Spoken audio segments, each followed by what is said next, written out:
macam mana kita nak guna button point of sale ni. So kita tekan point of sale. Ok, sebenarnya kalau kat sini dia kata sebenarnya ada guidance dia. So kalau kita tekan, so ini ada guideline dia untuk guna point of sale step by step. Ok, ini saya tunjuk cara teknikal terus macam mana kita nak guna point of sale. Pertama kita add item. Ok, so ok, kita tengok sini. Ok, sini produk yang kita nak add, iaitu kad. Ini adalah buyer daripada siapa, buyer daripada customer ataupun stockist, agent. Dia bisa macam ni lah. Dan currency dia nanti dia automatic dia sorting pricing. Sekarang ni saya customer je ada. So kita tunjuk. Ok, so kita terus ni. Ok, so kita add to cart. So contohlah dia nak beli sekarang ada 30 unit kan. So 20 unit. Ini kita guna point of sale untuk yang mana kita nak record order tu. Contoh kita buat full ke, kita nak record terus, dia bayar semua, kita record dia. Sebab kita nak receipt dan sebagainya. So untuk kita simpan, kita record mana kita menjual barang tu, kita ada record statement, mana kita ada invoice, kita ada receipt pembayaran. Ok, so contohlah kita ambil contoh walk in, dia datang ke kedai, dia nak beli barang contoh. So kita sekarang stok kita ada 33 unit. So dia nak beli 20.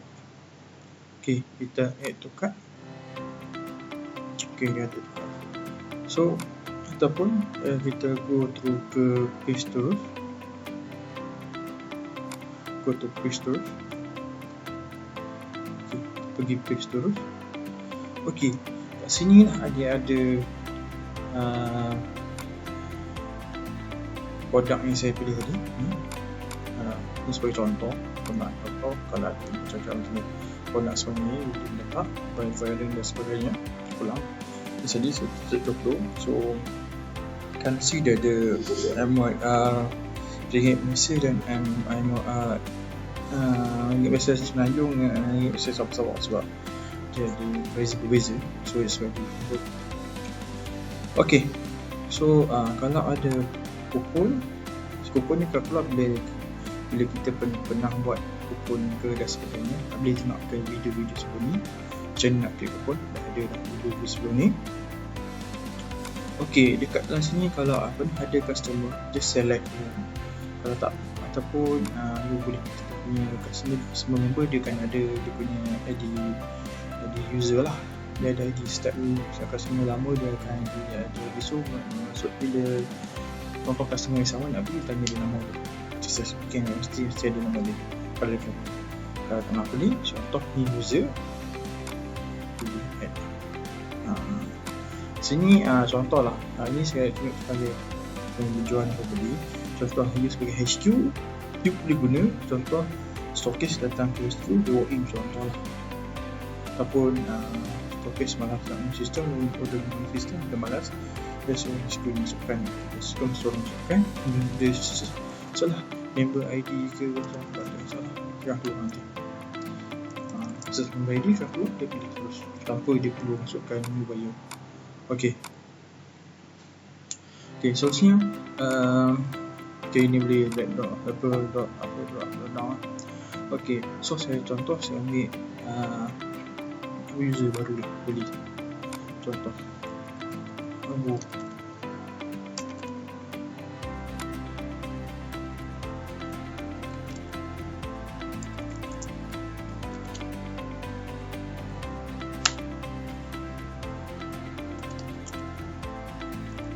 kita ambil contoh.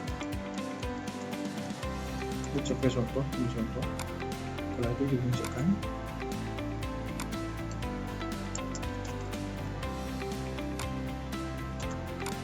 Kalau ada daripada klien tu daripada contoh Singapura, Malaysia, Brunei kan, dia boleh ambil suruh mulakan ini nanti nak nak best SMS ke, nak best WhatsApp semua kita tahu dia boleh tekan klik kan. Jadi kalau ada nombor WhatsApp ni penting lah, sebab kita nak mudahkan kerja kita untuk WhatsApp dan sebagainya. Okay, so ini alamat kalau you dah ada, you boleh ambil, you boleh tulis alamat sebagainya. Okay, postcode je wajib kena buang. Dan ini adalah city, contoh saya buat Kuantan. Ini office lama tu. Ini office. Sekarang kita dah pindah ke Port Dickson. Baru nak pindah ke Port Dickson insyaAllah. HQ sana. Okay, ini adalah state untuk faham. Okay, so Malaysia. Sekarang dia daripada 1990 kita tak tahu. So kita boleh pilih. Okay, so saya save.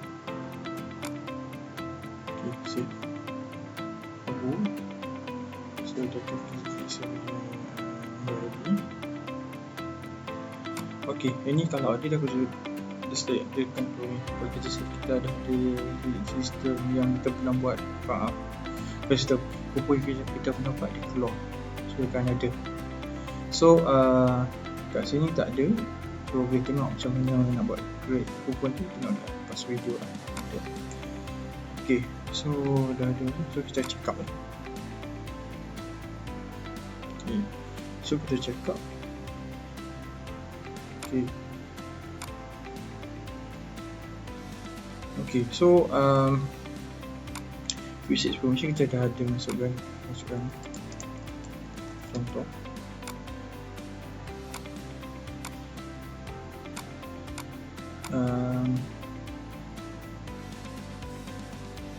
Okay, ini delivery ni contoh kalau kita nak post ke dia sebagainya, label kalau kita nak post, kita guna post juga apa, ni boleh buat sini dekat modul shipping ni, boleh buat sini gunakan apa. Okay, ini contoh lah. Sebab kita bukan modul shipping, sebenarnya dia dah ada berapa harga untuk kos shipping sebab dia kira buat sebenarnya. Contoh lah, malas nak masukkan, dia boleh masukkan contoh shipping, kita masukkan yang nampak. Okay, sebab shipping tak produk kita tak masukkan peran. Tapi kalau kita tengok ni harga 100. Betul, dia kemat total tu berapa. Kalau produk tu ada tax, dia punya tax apa. Okay. Informasi kalau ada DO, nak buat DO, dia buat DO. So kalau key number, dia boleh masukkan key number. Siap. Contoh.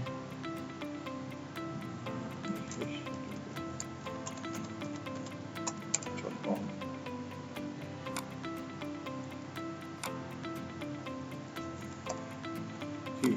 So kalau ada tracking number yang dia nak dimasukkan, kalau ada tracking number dia masuk. So kalau ada pengurusan, contoh lah kita contoh lah.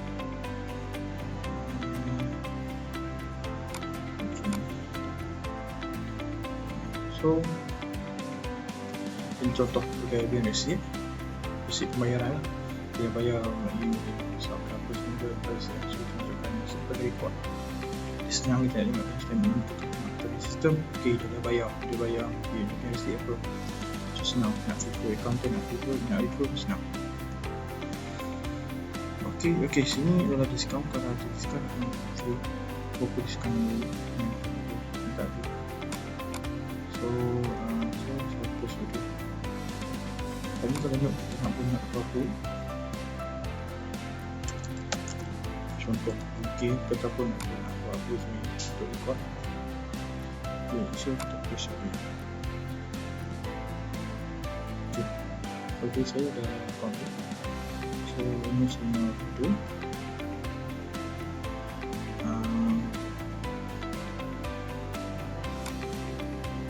Okay, jadi nombor sampai saya buat satu dulu. Saya dah buat pasal delivery dan apa ni.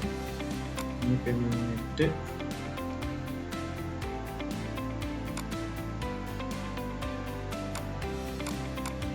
Okay, ini saya biar dulu. Kalau ada ini boleh.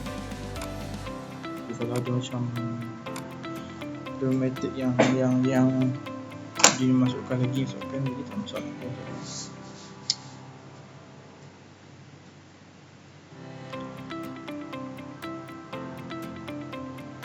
Okay.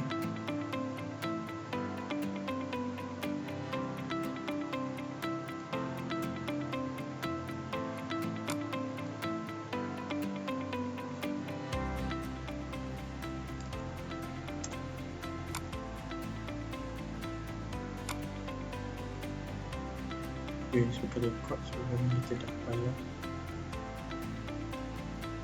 Sebab ni dia betul lah, dia ada di nak keluar lagi payment dari separuh sebenarnya. Kita lihat kat sini that's on dia punya ni lah.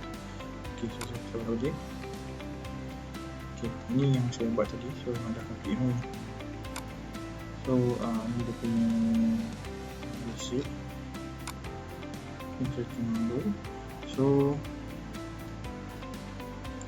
saya release dia punya DO. Contoh kalau ada DO, contoh barang tak cukup lah, saya nak release 10 ribu. Okay, saya commit. Saya tengok contoh ni, contoh saya hantar 10 barang. Ini bila kita buat proses yang mana kita nak hantar 10 dulu. Contoh stok tak cukup ke, hantar 10 sebagai contoh. Okay, so ni dua dia. So contoh dah barang dah cukup, kita nak tahu. Kita buka balik dia punya ordering yang dia perlu. So saya buka video, saya completekan saya punya hantar rate dia, saya completekan dia punya okay lah. So ni dah dikompletkan. So saya akan complete terus proses ni supaya saya nak tahu ini dah selesai, tak ada apa-apa masalah. Okay, so dah submit dia, bayar menu dan sebagainya. Detail amount duit tak ada dah, semua saya dah bayar. So saya complete. Okay, so proses sudah complete. Ini sebenarnya kita nak buat proses yang ada barang tak cukup dan sebagainya guna sale. Kalau ni proses agak panjang sikit. Siapa proses simple ada untuk itu yang personal point of sale, part point of sale untuk simple proses. Okay, baik. Terima kasih. Assalamualaikum warahmatullahi wabarakatuh.